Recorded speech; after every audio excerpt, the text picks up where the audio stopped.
I am the most excited for, let me give you two things. One is for the new access to space that's coming, space launch system, commercial crew vehicles that'll be going to the space station. I think those are going to be very exciting. The second thing is for the new private companies, their spaceships, when they start taking passengers to space, I think it's going to be very exciting.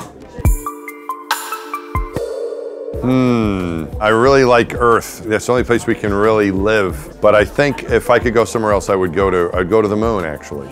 You know, not too far away, but very interesting place to explore. And I think it's also a good place to go as a stepping stone to go to Mars. So I think my first choice would be the moon, then on to Mars.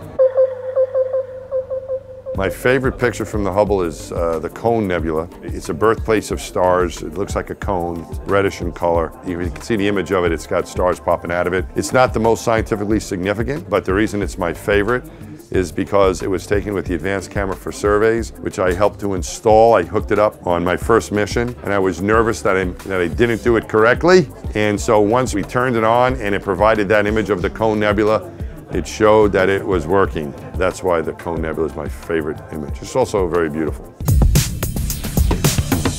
Well, we need to go back because it's not an easy place to get to. And when we did that, when I was a little boy when that was going on, we were sending astronauts to the moon.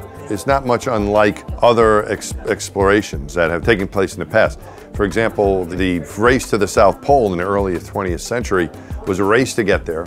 And people went there, and someone won that race, and then it was about 50 years before a science station was set up for the world to share at the South Pole. And I don't know if the timing will work out exactly, but we went to the moon nearly 50 years ago, but it was just to get there. We landed on the moon 6 times, so 12 people got to walk on the moon. We brought back rocks way back then, but that was 50 years ago, but it was mainly a sprint to try to get there by the end of the 1960s, and it was mission accomplished. And now I think we go back about 50 years later, relatively soon, I hope, go back and settle there and set up a science station, maybe set up a tourism location, set up an operation to mine the resources of the moon, and set up a platform to use the moon to go to Mars. So I think that's the way it is. You make the first discovery, it's first a race to the top, you get there, and then it takes a little while to figure out how you can go there more permanently, and I think we're at that point now. Go to the moon for a honeymoon? I think in about 20 years that should be possible, I really do. My favorite space movies, 2 of them are somewhat factual. The Right Stuff and Apollo 13, which are based on factual events. As far as the science fiction, I really like Star Wars. I don't know how soon that's going to happen. But as far as something that seems somewhat reality-based and hopefully not too distant future, I think the answer is The Martian. Exploring another planet, not too far away from us.